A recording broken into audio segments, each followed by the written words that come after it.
La guerre avec l'Iran est en pratique de retour. La semaine dernière, vers la fin de la semaine, le président Trump a annoncé que le cessez-le-feu était terminé. Le protocole d'accord aussi. Souvenez-vous, il l'a bien dit. Il a précisé qu'il voulait toujours discuter, qu'il voulait encore des pourparlers, mais que le cessez-le-feu, lui, était fini. Et ce week-end, il y a eu beaucoup de tirs pour le prouver. C'est un fait. La grande question maintenant, et malheureusement, on doit encore se la poser, c'est dans quel but? Où tout cela mène-t-il? Quel est l'objectif que cette force militaire est censée atteindre? On n'a pas vraiment de réponse claire. Mais on a de nouvelles informations. Ce matin même, le président Trump a lâché une nouvelle bombe médiatique, cette fois sur Fox News.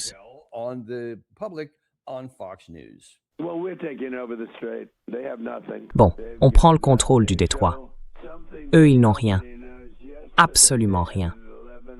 Il y a quelque chose que personne ne sait. Hier, ils ont eu une réunion de 11 heures. Avec eux, tout dure 11 heures. Vous savez, ils sont incapables de régler une phrase en 1 heure et 1 minute. Tout avait été convenu hier. Et puis, ils quittent la salle. Ils rappellent et ils disent « On doit faire quelques changements ». J'ai dit « Des changements ?» Ils veulent faire des changements? Non, on ne va pas faire de changements. Toujours des changements. Vous savez, ce sont des négociateurs professionnels. C'est tout ce qu'ils sont. Je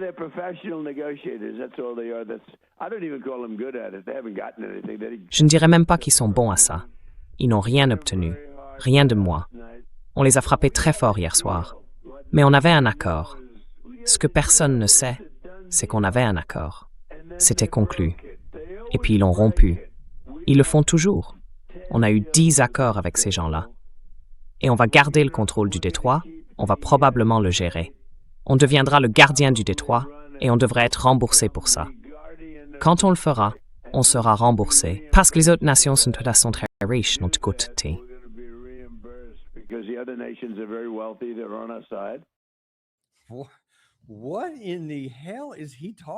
Mais enfin, de quoi il parle? On va traverser le détroit? Souvenez-vous, il avait déjà lancé cette idée une fois, je sais pas, il y a peut-être un mois juste pour voir, et puis il l'avait laissé tomber en disant bon, peut-être qu'on le fera. Et maintenant, il affirme qu'on va le faire. Mais avant d'en arriver là, de quoi il parle quand il dit qu'on avait 10 accords? Si ça vous dit quelque chose, c'est normal. Parce que souvenez-vous, l'an dernier, le président Trump avait dit qu'on avait conclu 5 accords avec la Russie. Je pensais qu'on avait un accord, que c'était réglé. Et puis ils sont revenus dessus. Il avait déjà dit la même chose plus tôt dans cette guerre.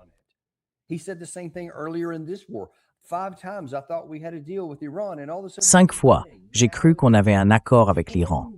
Et tout à coup, ils se sont rétractés. Maintenant, il dit qu'il y en a eu 10 comme ça, des accords qu'il pensait avoir conclus. Franchement, il suffit d'y réfléchir 2 secondes. Vous êtes en train de me dire qu'il est assez naïf pour croire qu'ils ont un accord, qu'ils le rompent, et que selon votre interprétation, il dit simplement « Bon, d'accord, on va retourner discuter ». Puis ils refont un accord, ils le rompent encore. Et ensuite, vous imaginez le président Trump qui n'a aucune patience, qui ne supporte pas les imbéciles et ne fait jamais ce qu'il n'aime pas, y retourner une 3e fois, puis une 4e, puis une 5e. Vous voyez ce que je veux dire? C'est tout simplement impossible.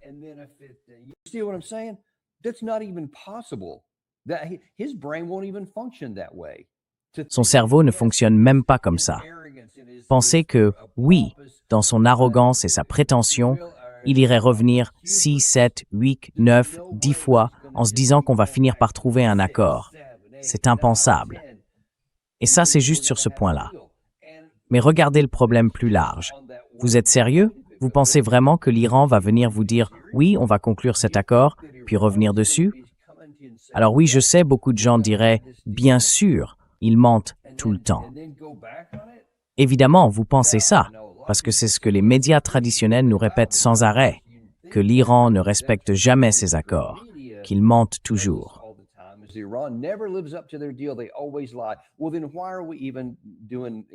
Alors, pourquoi est-ce qu'on a même cette discussion? Pourquoi parler, si on ne croit pas vraiment qu'ils ont fait ce qu'ils disaient? Pourtant, il y a des faits. Ils ont déjà tenu parole. Oui, il y a eu des moments où ils n'étaient pas en conformité, surtout pendant l'accord nucléaire sous Obama, le JCPOA. Et quand l'AIEA, les inspecteurs, ont mis ces manquements en lumière, les Iraniens sont revenus en conformité. On ne peut pas en dire autant de notre côté. Et bien sûr, je n'ai pas besoin d'aller plus loin. Pas besoin de dresser une longue liste.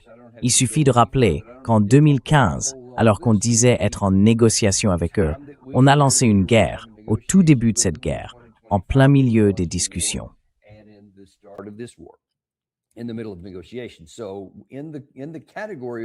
Donc, dans la catégorie de ceux qui disent qu'on avait un accord, puis qu'on s'est rétracté avant d'attaquer, il n'y a qu'une seule personne. Mais il y a aussi d'autres sujets. Là encore, c'est un peu comme toute cette histoire avec le Mexique. Le président Trump avait dit, dès son arrivée à la Maison-Blanche, qu'il allait construire un mur et que le Mexique le paierait. Maintenant, il dit qu'on va contrôler le détroit d'Ormuz et que quelqu'un d'autre va payer pour ça. Et plus tard, dans la même interview, il a donné beaucoup plus de détails sur tous ces autres pays qui, selon lui, vont mettre la main à la poche. Pourquoi devrait-il profiter de tout ça?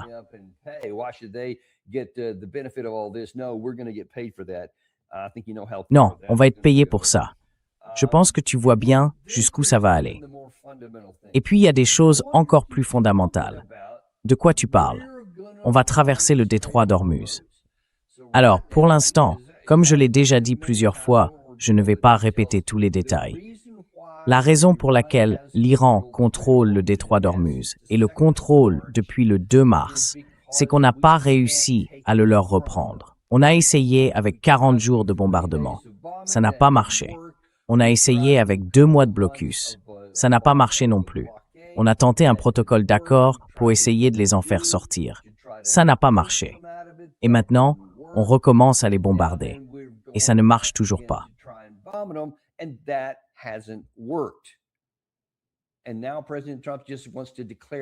Et maintenant, le président Trump veut simplement déclarer « D'accord », de sa propre bouche, « Je vais juste le prendre ».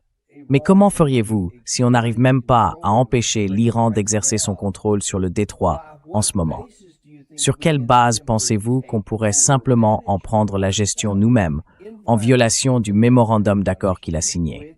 Avec quel pouvoir exactement? L'Iran le contrôle parce qu'ils ont une trentaine de bases de missiles réparties dans tout le pays. Des missiles longues, moyennes et courtes portées, capables d'atteindre la zone depuis n'importe où. Ils disposent aussi d'un très grand nombre de types de drones différents. Ils pourraient poser des mines.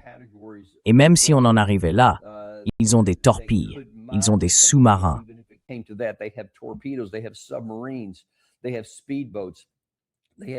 Ils ont des vedettes rapides. Ils ont des missiles de croisière anti-navires. Vous voyez ce que je veux dire? Et de l'artillerie. N'oubliez jamais ça. C'est un peu à l'ancienne, mais sur plus de 1300 km, ça compte toujours. Même avec de l'artillerie à longue portée, ils peuvent encore atteindre des navires. Donc, on ne peut pas dire « je vais contrôler le détroit d'Ormuz » sans d'abord expliquer comment on compte neutraliser tout ce que je viens de décrire. Et j'en profite pour dire que c'est une autre preuve de l'échec flagrant des grands médias envers le peuple américain. Personne sur ce plateau, personne à l'écran, n'a posé la moindre de ces questions. Personne n'a dit « Monsieur le Président ».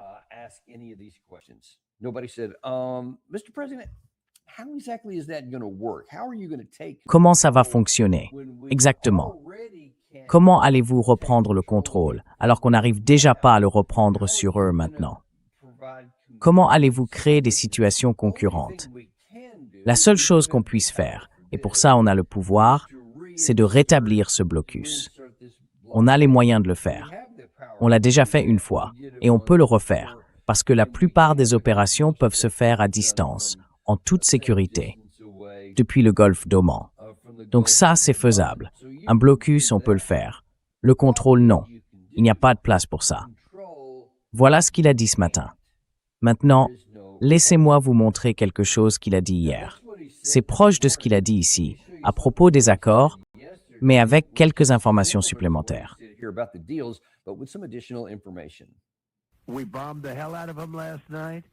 On les a bombardés comme jamais hier soir.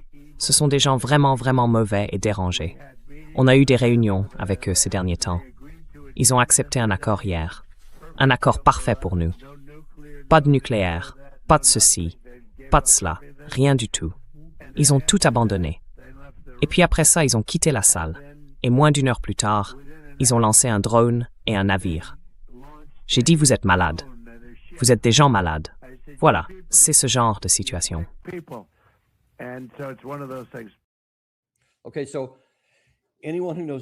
D'accord. Alors, toute personne qui connaît un peu la culture iranienne et le peuple iranien sait que si vous voulez obtenir quelque chose d'eux, la pire chose à faire, c'est de partir d'une position où vous les humiliez en public, en les insultant, en les traitant comme dans une cour d'école.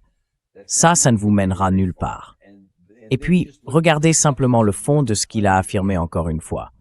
Il n'y a pratiquement rien de vrai qui sorte de la bouche de cet homme. L'idée que, après tout ça, après qu'on soit revenu en arrière en disant « Très bien, on retire l'allègement des sanctions, on les remet, on en ajoute de nouvelles, et qu'en plus, on leur a toujours pas rendu leurs avoirs gelés. »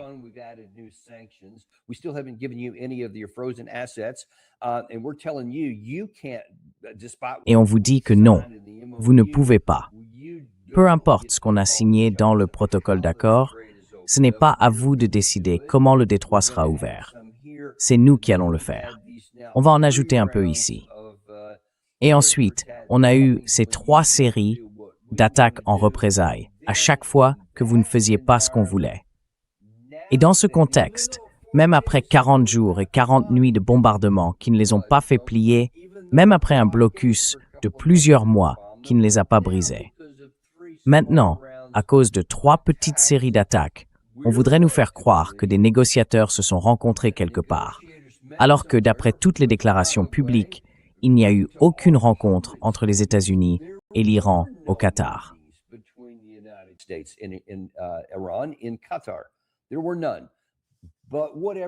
Il n'y en avait pas. Mais bon, peut-être qu'ils étaient au téléphone. Et là, on voudrait nous faire croire que, compte tenu de tout ce que je viens de dire, compte tenu de l'émotion incroyable du côté iranien après cette longue procession funéraire pour le guide suprême assassiné, dans ce contexte-là, ils auraient tout accepté. C'est ce qu'il a dit. Ils ont tout accepté. Ils nous ont donné tout ce qu'on voulait. C'était un super accord. Et puis, quelques heures plus tard, ils sont revenus bombarder. Alors, s'ils avaient vraiment accepté, quelle aurait été la motivation pour revenir ensuite attaquer un navire dans le détroit d'Ormuz? C'est apparemment ce qui a encore déclenché cette nouvelle escalade.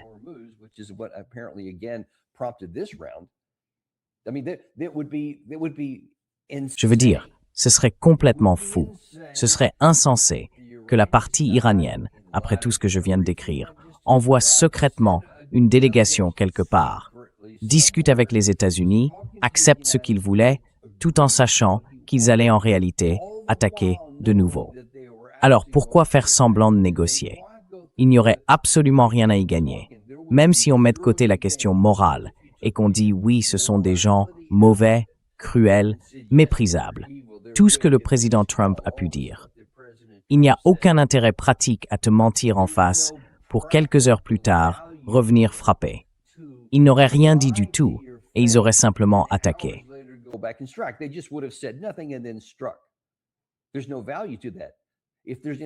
Ça n'a aucune valeur. Si on regarde du côté iranien, on voit bien qu'ils ne sont pas fous. Ils ne font pas des choses qui n'ont pas de sens.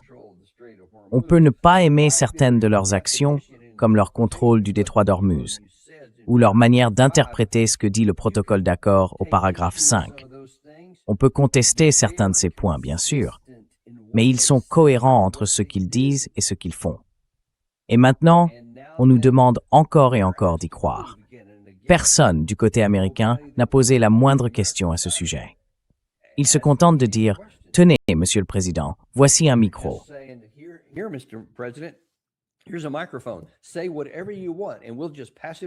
Dites ce que vous voulez, on le transmettra tel quel, sans filtre, sans remise en question, rien du tout. Et malheureusement, certaines personnes vont y croire. Maintenant, je pense que ça commence à s'essouffler un peu, même chez certains de ses partisans, parce que les gens disent que ce que vous racontez n'a pas de sens. Ça ne correspond pas à ce qu'on voit concrètement.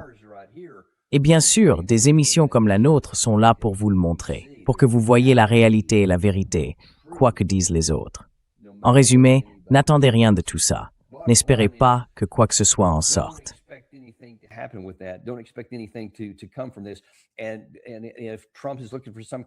Et si Trump cherche une sorte de justification pour essayer de faire croire aux gens qu'il pourrait réussir là-dessus, il échouera complètement si c'est ce qu'il utilise pour nous replonger dans une guerre totale.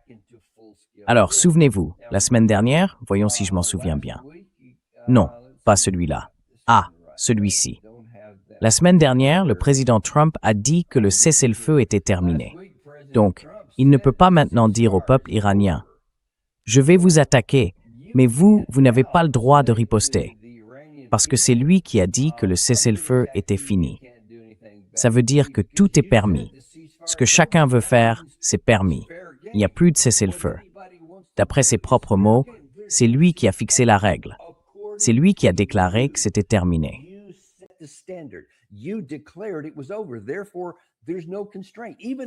Donc, il n'y a aucune contrainte.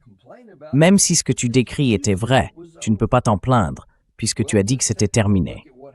Bon, voyons un peu ce qui s'est passé après ça.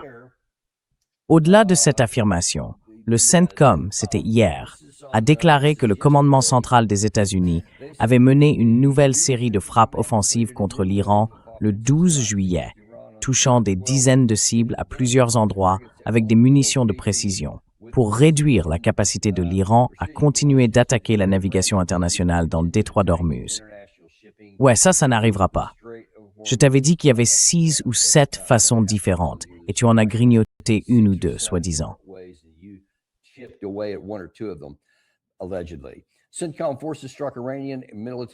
Les forces du CENTCOM ont frappé des systèmes de défense aérienne iraniens, des radars côtiers, ainsi que des capacités de missiles et de drones. Encore une fois, à moins qu'ils n'aient tiré sur une montagne de granit et simplement fait exploser des rochers à la surface, ils ont bel et bien atteint leur objectif. Il y a aussi eu de petites embarcations, des avions de chasse américains, des navires de guerre, des drones aériens kamikazes et tout un tas d'autres moyens engagés. Le détroit d'Ormuz est un couloir maritime essentiel pour le commerce mondial. L'Iran ne le contrôle pas. C'est une déclaration officielle du commandement central, formulée clairement. L'Iran ne le contrôle pas. On y reviendra dans un instant. Et ce n'est pas la dernière fois aujourd'hui que vous verrez une communication de ce type de la part du CENTCOM. Allons un peu plus loin.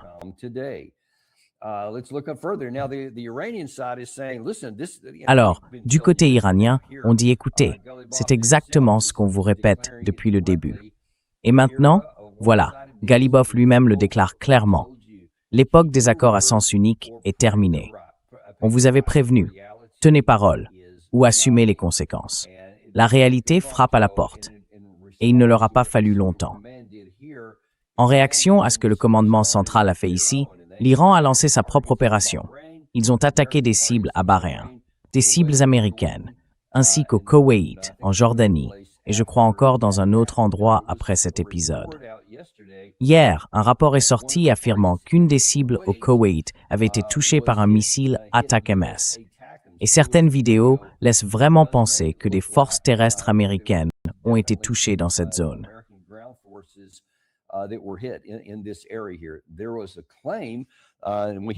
Il y a eu une affirmation, mais jusqu'à présent, on n'a rien vu de prouvé ni de confirmé au niveau international, selon laquelle il y aurait eu des victimes américaines, 3 Américains tués.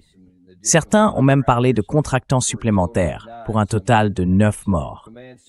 Mais le commandement central a dit non. Personne n'a été blessé, personne n'a été tué. Tout allait bien de ce côté-là. Mais ensuite, plus tard dans la journée d'hier, plusieurs sociétés qui suivent les mouvements de tout type d'avions ont signalé qu'il y avait eu, je crois, un vol médical américain, un C-10 qui s'est rendu dans la région avant de repartir vers la base aérienne de Ramstein, là où se trouve notre hôpital, à Landstuhl. where hospital is at Landstuhl. So implying somebody was on board that. So, Donc ça sous-entendait que quelqu'un était impliqué là-dedans. Le CENTCOM, franchement, n'a pas vraiment été transparent ni très honnête sur grand-chose dans cette affaire. Ce qui me met en colère et qui est aussi une forme d'humiliation pour notre camp, c'est qu'on ne dit littéralement jamais la vérité, même sur des sujets militaires officiels. Alors c'est une chose quand les politiciens mentent. Je fais juste une parenthèse. C'est une chose parce que c'est un peu dans leur nature.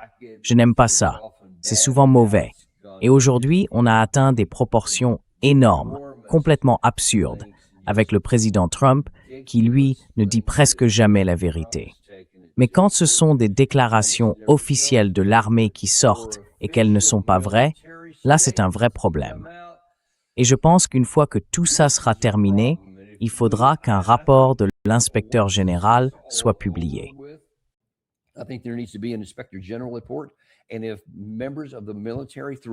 Et si des membres de l'armée, par les voies officielles, mentaient délibérément, je pense qu'il faut que quelqu'un en réponde, parce que c'est un problème majeur. La confiance dans l'armée a toujours été l'une des seules institutions aux États-Unis qui bénéficiait encore d'un large soutien, au-delà des clivages politiques. Tout le reste, comme les médias, la politique, même l'Église, tout ça est déjà très bas et continue de baisser. Mais la confiance dans l'armée, elle, restait très forte. Si on commence à voir cette confiance s'effondrer, parce que les gens se rendent compte qu'on n'y dit pas non plus la vérité et qu'on ne peut plus rien prendre pour argent comptant, alors là, on entre dans une vraie crise. Parce que quand on ne fait plus confiance à aucune institution en Amérique, c'est là que les vrais problèmes commencent.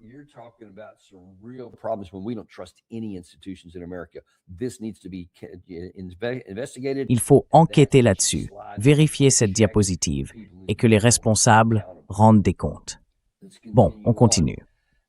En réaction aux frappes que nous avons menées ce week-end, la partie iranienne, c'était hier, a déclaré que, selon l'autorité de gestion du Golfe Persique, le passage par le détroit n'était plus possible à cause, d'après eux, de récents mouvements illégaux des forces militaires américaines dans la région.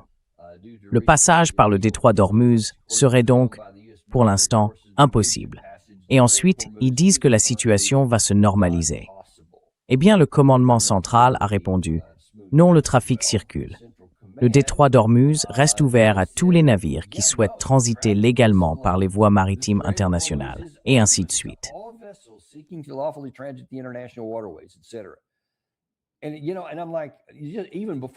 Et vous savez, avant même de vérifier quoi que ce soit, je me dis sur quoi vous basez-vous pour dire ça?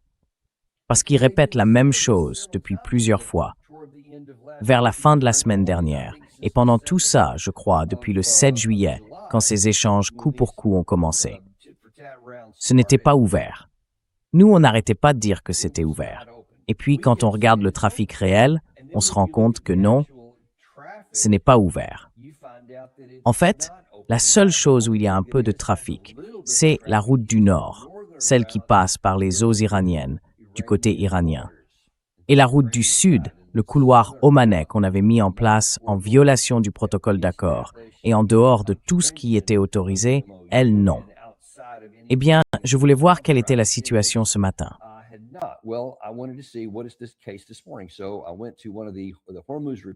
Je suis allé consulter un des rapports d'Ormuz sur le trafic maritime.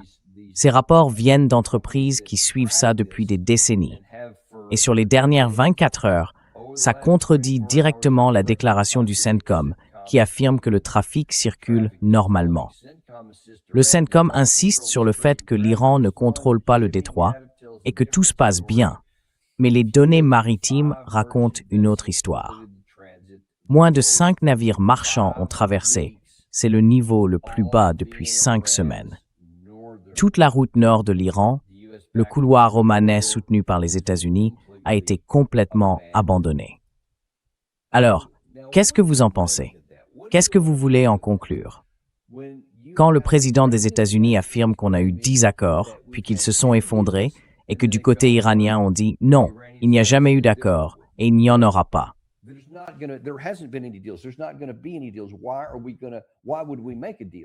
Pourquoi est-ce qu'on ferait un accord? Pourquoi on irait négocier? Parce que vous n'avez respecté aucune des conditions prévues dans le protocole d'accord. Rappelez-vous, la partie iranienne a dit « Nous n'avons aucune confiance en vous à cause de ce qui s'est passé en 2025 et en 2026. Vous avez déclenché cette guerre, vous meniez des négociations à Oulan-Bator, puis vous nous avez attaqués et tout le reste. Donc, ils n'ont absolument aucune confiance. La seule façon pour nous d'entrer dans des négociations, et ils l'ont dit clairement, c'est que certaines choses soient faites avant.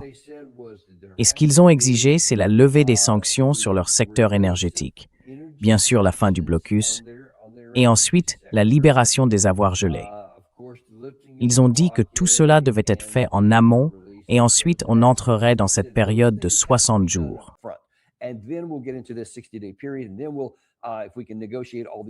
Et ensuite, si on arrive à négocier tous ces autres points qui doivent être réglés, alors on pourra aborder la question du programme nucléaire, celui que le président Trump souhaite. Mais ils ont dit que si ces choses-là ne sont pas faites, il n'y aura tout simplement pas de négociation. Le professeur Morandi nous a expliqué que si la partie israélienne ne se retire pas du Liban, on n'atteindra jamais la deuxième phase des négociations sur le nucléaire. Donc, selon eux, tout ça doit être réglé avant. Rien n'a été fait. Absolument rien. D'ailleurs, on va parler du Liban et on aura justement le professeur Morandi avec nous dans une dizaine de minutes. Il va nous rejoindre pour nous donner les toutes dernières informations directement de Téhéran sur la situation actuelle, sans détour.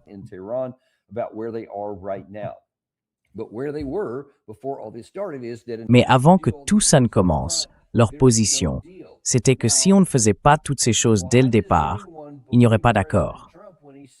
Alors, pourquoi quelqu'un croirait-il le président Trump quand il dit qu'il y avait un accord, alors qu'aucune de ces conditions n'a été remplie? C'est irrationnel. Et je comprends bien la réaction naturelle, parce que toute notre vie, on a eu tendance à croire, en général, le président des États-Unis, quel qu'il soit, peu importe son parti. Beaucoup de gens n'aimaient pas forcément ce qu'il disait, mais ils le croyaient quand même, en se disant toujours « bon d'accord, il arrange un peu les choses, il présente ça à sa manière ». Mais sur les points essentiels, c'était globalement juste. Et on a été élevés à croire que ce qu'il nous disait était vrai.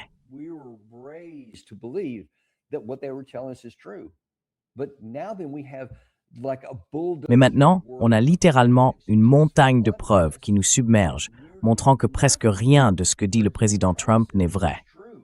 Et quand il affirme quelque chose ici, ça contredit directement ce qu'on voit de nos propres yeux. Ensuite, quand le commandement central dit « oui, le détroit est complètement ouvert » et que le trafic réel montre que non, ce n'est pas le cas. En réalité, rien n'est passé par la route sud, et seulement une poignée de navires par la route nord. En gros, on en revient au même point. J'en parlerai un peu plus tard, des conséquences que ça aura sur notre économie, sur l'approvisionnement en pétrole et sur les problèmes que ça va créer avec la réserve stratégique et tout le reste.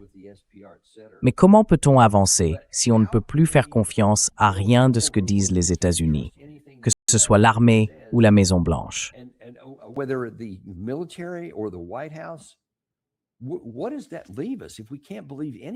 Alors, qu'est-ce qui nous reste si on ne peut plus croire en rien?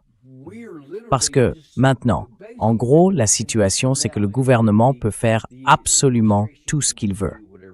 J'ai déjà déploré dans d'autres émissions ici la disparition de l'état de droit. La loi n'a plus de valeur. La Constitution elle-même est devenue une coquille vide. Elle n'a plus aucune portée, ni sur la question de la guerre, ni sur la résolution sur les pouvoirs de guerre de 1973, ni sur quoi que ce soit venant du Conseil de sécurité de l'ONU. On s'en moque complètement. Tout ça a disparu, et j'avais déjà prévenu qu'il y avait des dangers à cela. Eh bien maintenant, c'est encore pire. C'est comme s'ils pouvaient vous dire n'importe quoi, puis faire exactement ce qu'ils veulent. Et ils s'en fichent même si vous voyez bien que ce n'est pas vrai. Mais ça, on ne peut pas continuer comme ça indéfiniment.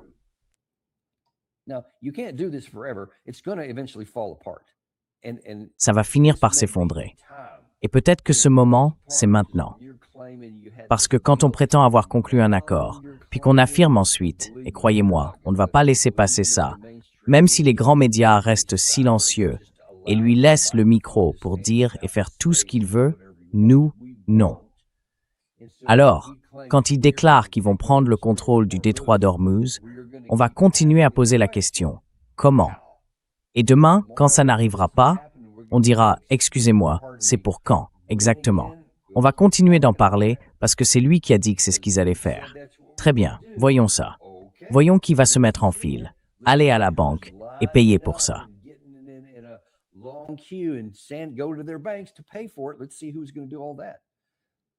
Voyons un peu qui va vraiment faire tout ça. Je veux dire, il ment sur ce genre de choses depuis toute sa carrière politique, à la Maison-Blanche. Alors pourquoi il changerait maintenant? Eh bien, il ne changera jamais tant que les gens ne lui demanderont pas de changer, en refusant d'accepter tout ça tant que ce n'est pas vérifié d'abord. Parce qu'il y aura un prix à payer pour nous. Il est déjà en train de s'accumuler là, en ce moment. On en voit déjà les signes. Mais à cause de certaines manipulations, surtout avec le prix du pétrole, ça a baissé un temps. Sauf que ce n'est qu'une baisse temporaire. Parce que soyons clairs, on ne peut pas dépenser du pétrole physique. On ne peut pas en imprimer. S'il n'y en a pas assez sur le marché, alors le prix va monter. Ou bien la quantité ne suffira pas à la demande.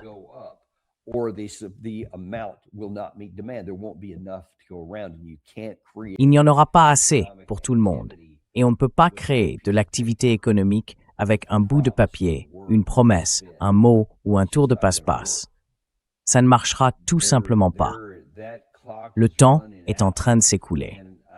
Et notre réserve stratégique de pétrole, c'est ce qui a permis à cette fiction de continuer, à ces mensonges d'être soutenus.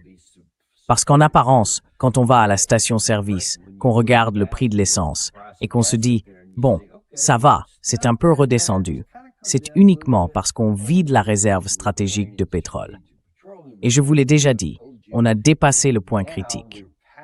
Maintenant, ça commence à poser des problèmes pour nos stocks militaires stratégiques.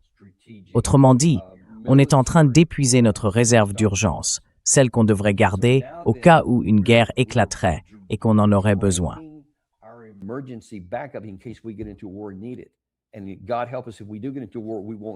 Et que Dieu nous aide. Si jamais on entre en guerre, on ne l'aura pas, mes amis. Ce ne sera tout simplement pas là. On ne peut pas dépenser ça. Voilà où on en est. Bon, écoutez, merci pour ça. C'était votre mise à jour sur ce qui se passe en ce moment. Dans environ 5 minutes, on aura le professeur Morandi avec nous. Il reviendra plus tard cet après-midi à 14 h. On aura aussi Scott Ritter, ça faisait un moment qu'il n'était pas venu. Il va nous parler de ce qui se passe en Russie et se demander si ce n'est pas là-bas que tout va exploser avant même que cette situation-ci n'éclate vraiment. Qu'est-ce qui se passe? Bon sang. Il va nous donner la vraie réponse, celle du terrain. On se retrouve donc dans une dizaine de minutes et à 14 h cet après-midi. Merci. Vous savez, on n'a pas de sponsor parce qu'on déteste vous bombarder de pubs. Moi, j'aime pas ça. Alors, montrez un peu d'amour en retour. Abonnez-vous, mettez un j'aime et envoyez ça à quelqu'un qui compte pour vous.